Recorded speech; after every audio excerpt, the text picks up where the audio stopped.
Hello viewers, ಅಮ್ಮ ಅಡುಗೆ ಮನೆಗೆ ಸ್ವಾಗತ. ನಾನು ನಿಮ್ಮ ಮನೆ ಮಗಳು ಶಿಲ್ಪಾ. ಇವತ್ತು ಉದುರು ಪಿಟ್ಲ ಹೆಂಗೆ ಮಾಡೋದು ಅಂತ ನೋಡೋಣ ಬರ್ರಿ. ಬಾಣಲೆ ಬಿಸಿ ಮಾಡೋಕ್ಕಿಟ್ಟು 2 ಟೇಬಲ್ ಸ್ಪೂನ್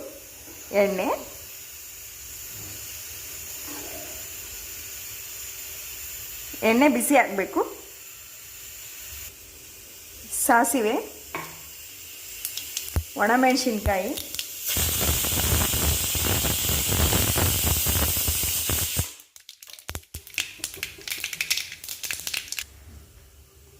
ಸಣ್ಣದಾಗಿ ಉದ್ದಾಗಿ ಹೆಚ್ಚಿಟ್ಕೊಂಡಿರೋ ಉಳ್ಳಾಗಡ್ಡಿ, ಕರಿಬೇವು,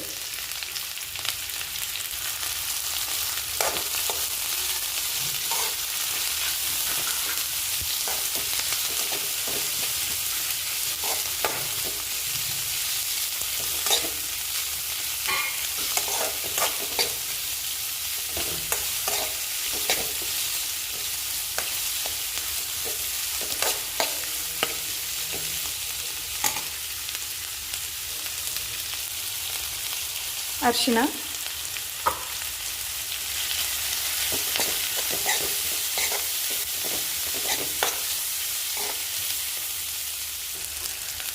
ಉಪ್ಪು,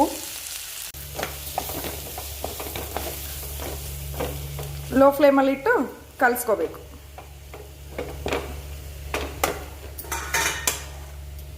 ಇದಕ್ಕಿವಾಗ ಹಸಿ ಕೊತ್ತಂಬರಿ, 1 ನಿಂಬೆಹಣ್ಣು ಹಿಂಡ್ಕೋಬೇಕು. ಲೋ ಫ್ಲೇಮಲ್ಲಿ ಇಟ್ಟು ಚೆನ್ನಾಗಿ ಸರಿಯಾಗಿ ಹುರ್ಕೋಬೇಕು. ಕಡ್ಲಿ ಹಿಟ್ಟು ಹಸಿ ವಾಸನೆ ಹೋಗೋವರೆಗೂ ಹುರ್ಕೋಬೇಕು. ರೆಡಿ. ತಳ ಹತ್ತಕ್ಕೆ ಬಿಡಬಾರ್ದು, ಲೋ ಫ್ಲೇಮಲ್ಲಿ ಇಟ್ಟು ಹಿಂಗೆ ಹುರ್ಕೋಬೇಕು.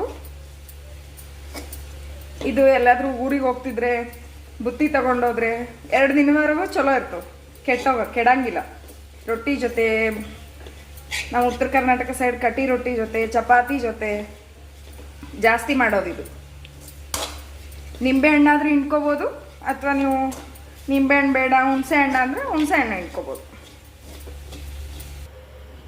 ಈಗ ನೋಡ್ರಿ, ಇದು ಇಷ್ಟು ಉದುರಾಗಿ ಅದ, ಈ ಥರ ಬರೋವರೆಗೂ ಹುರ್ಕೋಬೇಕು.